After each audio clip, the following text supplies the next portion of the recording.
वर्ष पुरानी घटना। श्रीनाथ जी जब विराजते थे 500 वर्ष के आसपास, तो सखी कथा सुनकर के गई और कथा में व्यास जी बता रहे, बोले लाला घर घर जावे माखन चुरा के आवे, और बोले गोपी नयो नयो नूतन नूतन माखन निकारे ताकि लाला को लोभ आवे चुरावे को। तो वो गोपी अपने घर गई, घर जाकर के वहां माखन मथो, और वो माखन मथते समय हमेशा तो यूं सोचती लाला मेरो खावेगो, मेरो पति खावेगो, मेरी सास खावेगी, सबके काज माखन निकालूं, घी बनाऊंगी। लेकिन आज वो दही मथते मथते मन में विचार कहा कर रही है, काश मेरे यहाँ को निकरो भयो माखन कभी श्रीनाथ जी पावे, और मैं जाकर के नहीं पवाऊं, वो मेरे घर आके पावे। सुबह ने कहा कि मक्खन निकाल करके मटकी में भर के, और मन में विचार करने लगी, बोले अब उनको कहा पता होगी कि मेरे घर मक्खन निकोए, इतना बड़ा संसार, वो तो सबको ध्यान रखें, उनको कहा पता होगी कि मेरे घर में मक्खन धरोए। कोई बात ना, मैं ही बता के आऊं।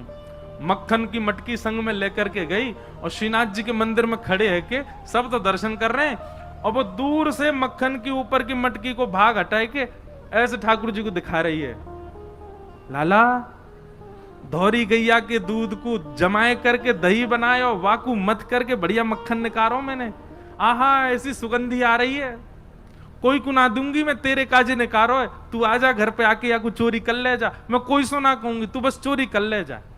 और ठाकुर जी को दिखा रही है दूर से मटकी। एक दिन है गयो, ठाकुर जी नहीं आए, दूसरे दिन फिर पहुंच गई, फिर दिखावे ठाकुर जी फिर भी नहीं आए। अब तो वहां को नियम बन गया, रोज मक्खन निकारे, और बोली मैं हूं देखूं कब तक नहीं आवे को, रोज पहुंच जाए और ठाकुर जी को मक्खन दिखावे। महाराज कल गुरु जी आए ना हमारे, बता रहे एक बात, ठाकुर जी के लार टपकन लगी होठन में से वाक्य मक्खन को देख करके। और वही समय सामने, अब श्रीनाथ जी तो बिल्कुल मूर्तिमंत है कि खड़े हैं, सब दर्शनार्थी दर्शन कर रहे हैं, सामने कीर्तन गा रहे थे श्री कुंभन दास जी। तो कुंभन दास जी भी होंगे यहाँ पर, कहाँ हैं? वो सब तो कोने में है भैया, दिखाई दियो कहीं से दिख जाए तो। कुंभन दास जी, लाला पता हो तो कौन से हैं? वो भैया कैमरा वाले, कौन से कुंभन दास जी? वो हैं कोने वाले सबते, बूढ़े बुजुर्ग से बेचारे। ये कुंभन दास जी कीर्तन गा रहे, और कीर्तन गाते गाते नहीं दिख रहे, ऊपर ते ले ले भैया, सबन को दिखाए दे बड़ी स्क्रीन में।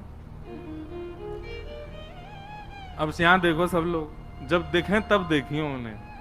तो कुंभन दास जी कीर्तन गा रहे, और कीर्तन गाते गाते कहा देखो ठाकुर जी के लार टपक रही है यहां ते, और लार टपकती देख के श्री कुंभन दास जी मन में सोचने लगे, हो जय जय को कछु भोजन को मन कर रो दिखे। तो ठाकुर जी इन अष्ट सखाओं से बात करते थे। तो जैसे पर्दा आयो, कुंभन दास जी पर्दा के भीतर झांक के बोले, जय जय कहा भयो, कैसे लार निकल रही है? तो ठाकुर जी बोले, एक गोपी आवे, रोज आवे, और रोज मटका में मक्खन लेके आवे, दूर से मुंह दिखावे, और मुंह को लोभ दे के जावे, तो या को पाके जा, या को पाके जा। दिखे कुंभन दास? हाँ भैया अब हटाए तो बस दिख गए ना। अब सोचो ये कैसे बूढ़े बुजुर्ग से, इनसे ठाकुर जी लीला करते। अब ये पूरी वृत्तांत जो मैं आपको बता रहा हूं ना, यही रास है, इसी को ही रास कहते हैं। हम आप सबन को ठाकुर जी ऐसे ही दिखाई दे रहे हैं, ये रस है, लेकिन कुंभन दास जी को लार में दिखाई दे रहे हैं, ये रास है। हमारे राधा रमन लाल जी वृंदावन में सबन को ऐसे दिखाई दें तो वो रस है, लेकिन कभी कभी प्रसन्न हो जाए तो उनकी दो दांत दिखाई दें, वो रास है। वो रास बिहारी ठाकुर जी हैं। ठाकुर जी अपनी लीला थोड़ी थोड़ी प्रकट करने लग जाएं, वही को रास कह में। तो कुंभन दास जी बोले, जय जय कहा भयो, कैसे लार निकले? बोले, एक गोपी रोज आवे और मुंह को दूर से ही मक्खन दिखावे, यो के लाला आजा मेरे घर आके चोरी कर जा, और बता मुंह को लोभ दे के जा। भाई यो शर्म नहीं आ रही है, मैं परमात्मा मुंह लोभ दे रही है। कुंभन दास जी बोले, अरे ब्रज के लोग तो बड़े भोरे हुए, जय जय कोई बात ना है, आप दूर से ही स्वीकार कर ले, दूर से ना मेरी लार यही मारे निकल रही है, अब तो मोर खावे कोई मन है रो है। बोले हजारों वर्ष है गए भैया, कृष्ण लीला के बाद चोरी ना करी, मेरो बहुत जोर ते मन है रोए, बाग गोपी के यहाँ चलें, चल के चोरी करिए।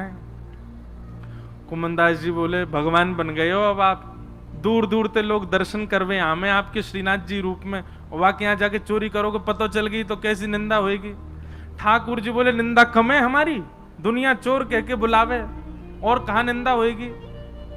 निंदा की चिंता ना है, मुख तो भैया वह माखन खावे को मन करो। और वह गोपी को भाव इतना बढ़िया लगे, कुंभना तू मेरी जगह खड़े है कि देखेगो तेरे मुंह में लार आ जाएगी, ऐसा बढ़िया मक्खन निकाल के और दूर से दिखावे। कुमनदास जी बोले कहा करनो बताओ। बोले रात्रि में जैसी शयन है जाए मंदिर को, सोई तू पीछे खिड़की पे आ जाइयो, और मैं खिड़की से छलांग मार के बाहर आ जाऊंगा, तेरे कंधा पे बैठ के फिर दोनों चलेंगे चोरी करके आवेंगे। कुमनदास जी बोले बड़ो बूढ़ो आदमी में मुंह पे चलो फिरो जाए ना है, आपको लेके कंधा पे कहां जाऊंगा मैं। ठाकुर जी बोले कुंभना तू बस एक बात, एक सूत्र अपना ले। बोले कहा शीघ्रता रखियो, बस देरी मत करियो, विलंब मत करियो, और जैसो मैं कहूं वैसो कर तो चलियो, बाकी सब मैं संभाल लूंगा, तू बस ले चल मुझे।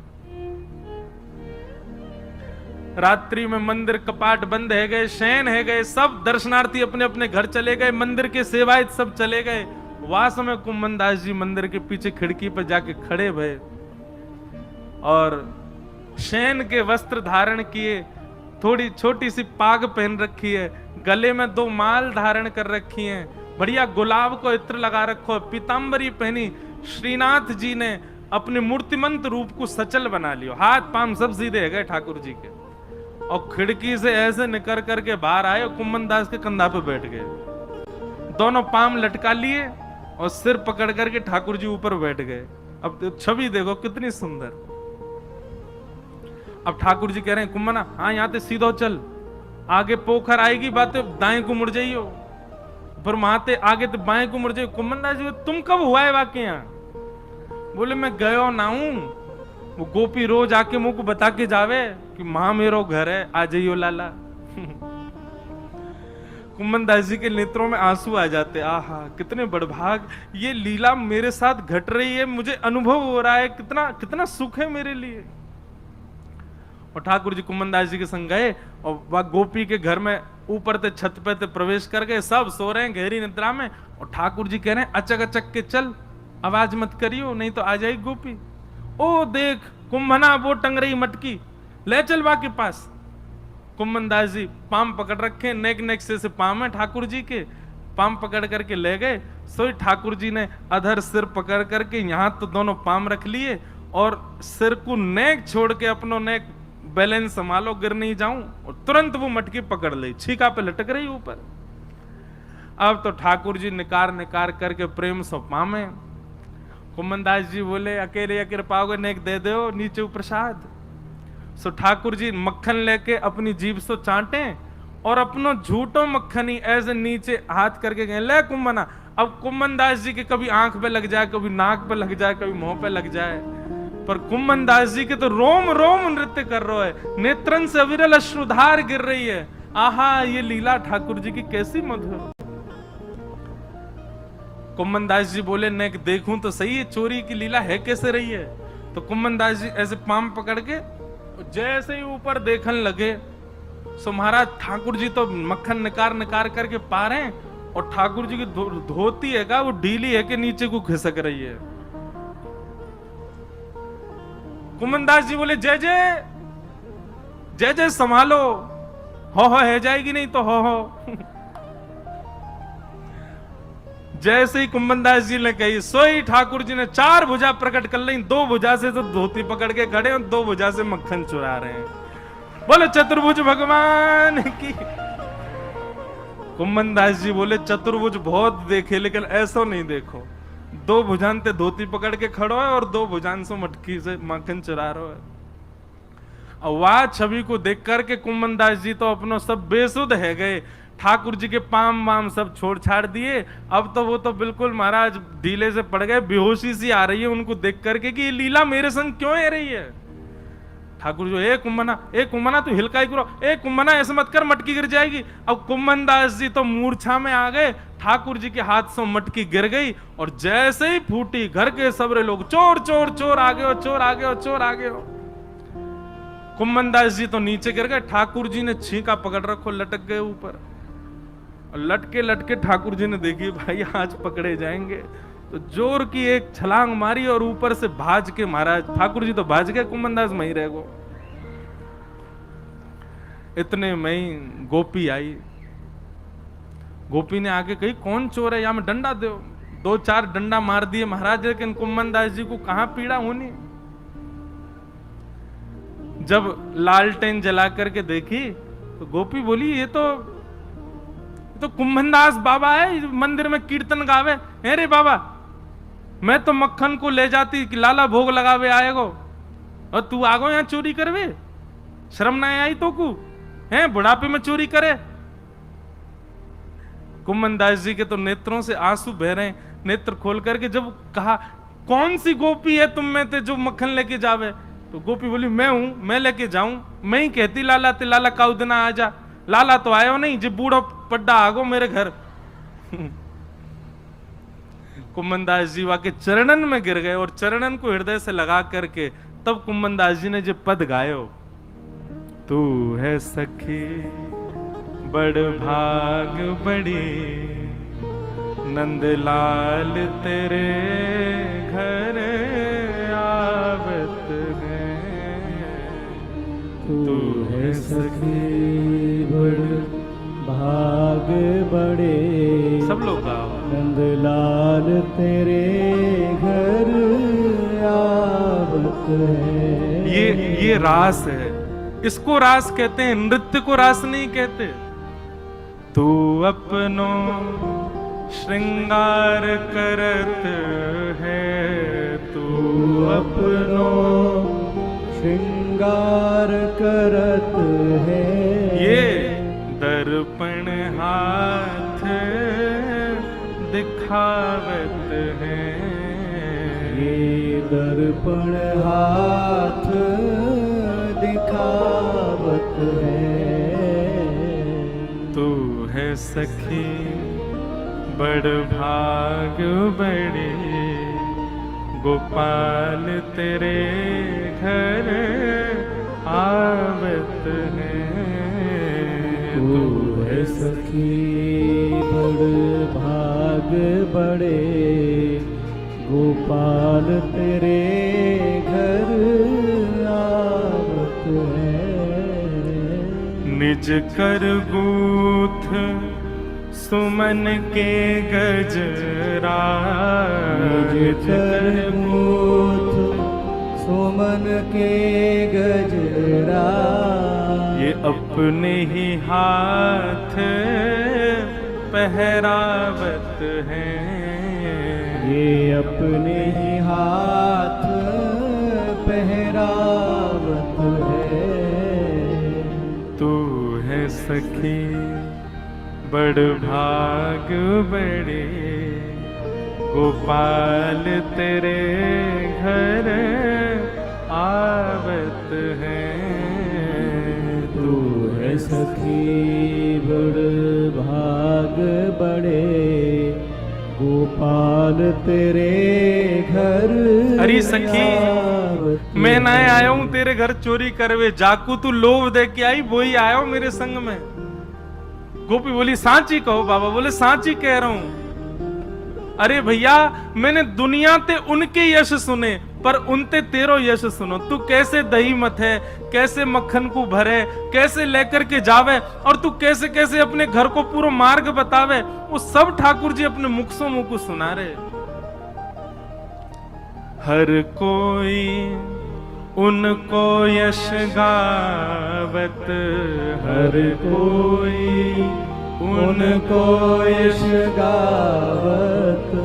सब कोई उनको यश गावत, सब कोई उनको यश गावत। पर वे तेरो यश गावत हैं, वे तेरो यश गावत हैरी।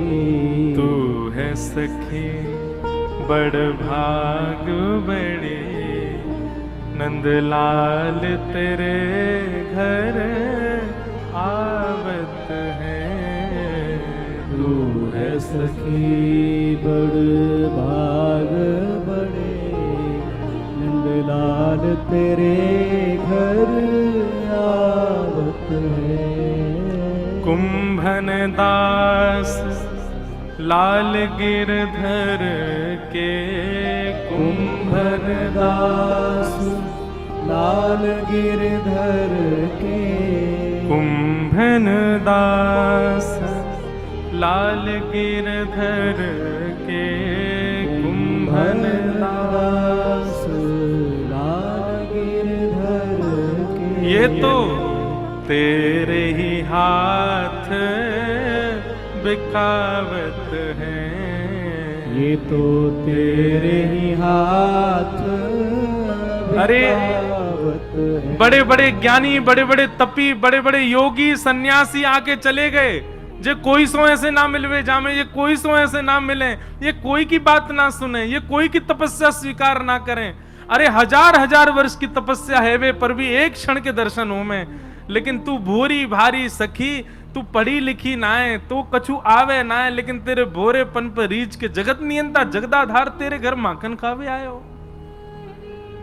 कुंभन दास लाल गिरधर के, कुंभन दास लाल गिरधर के। ये तो तेरे ही हाथ बिकावत है।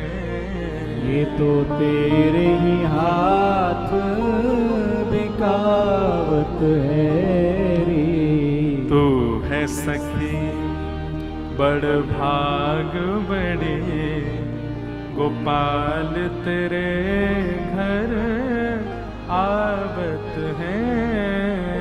तू है सखी बड़ भाग बड़े, गोपाल तेरे घर आवत है। बोलो श्री राधा रमण लाल की। तो ये है रास। आपकी भावना से प्रसन्न है करके, आपके भक्ति से प्रसन्न है करके ठाकुर जी आपको वो अधिकार प्रदान कर दें कि उनकी अंतरंग लीला को आपको दर्शन है जाए, तब समझो ये रास है। तो रस से प्रारंभ है हमारी भक्ति। अभी हम रस में स्थित हैं। अभी हम जैसो खवा में ठाकुर जी खा लें, जैसो पहना में पहन लें, जहां ले जाएं वहां चले जाएं, पर यही परिवर्तित है जाए कि ठाकुर जी स्वयं आकर के मुंह को तुझे बना के खवा, मैं तो वो खाऊंगा, मैं तो जे पहनूंगा, मैं तो वहां जाऊंगा, मैं तो यूं करूंगा। इसी को रास कहते हैं। भक्ति की चरमोत्कृष्ट स्थिति को रास कहा जाता है। नृत्य रास नहीं है। तो फिर आप कहोगे फिर नृत्य क्यों होता है सब जगह? यहां पर भी भगवान नाच रहे हैं। भाई जब आप आनंद की सीमा पार कर लोगे ना, तो फिर पैर थिरकने ही लगेंगे, हाथ नृत्य करेंगे। कीर्तन प्रारंभ हो और तब आप सोचो अरे सब नाच रहे मैं नाच लूं, वो नृत्य नहीं। कीर्तन प्रारंभ हुआ और आप चाह रहे हो कि मैं ना उठूं और फिर भी नहीं रोक पाओ और नाचने लग जाओ, वही प्रेम की और आनंद की चरमोत्कृष्ट स्थिति होती है। घर पे ठाकुर जी आ जाएं, घर पे स्वयं चल करके श्याम सुंदर आ जाएं, तो आनंद में भर के नृत्य ना करोगे? तो ऐसे ही ब्रज गोपियों को ठाकुर जी ने वह सुख प्रदान कर दिया, वह अंतरंग भाव प्रदान कर दिया कि गोपियां आनंद में भर करके झूमने लगी। इसलिए वो रास नृत्य के भाव से दिखने लगा, लेकिन वास्तविक रूप से नृत्य नहीं है रास। तो रास की भूमिका प्रारंभ ऐसे हुए। भगवान पिता रात्रि शरदोत्फुल्ल मल्लिका, विक्षरन्तुम मनश्चक्रे योग माया।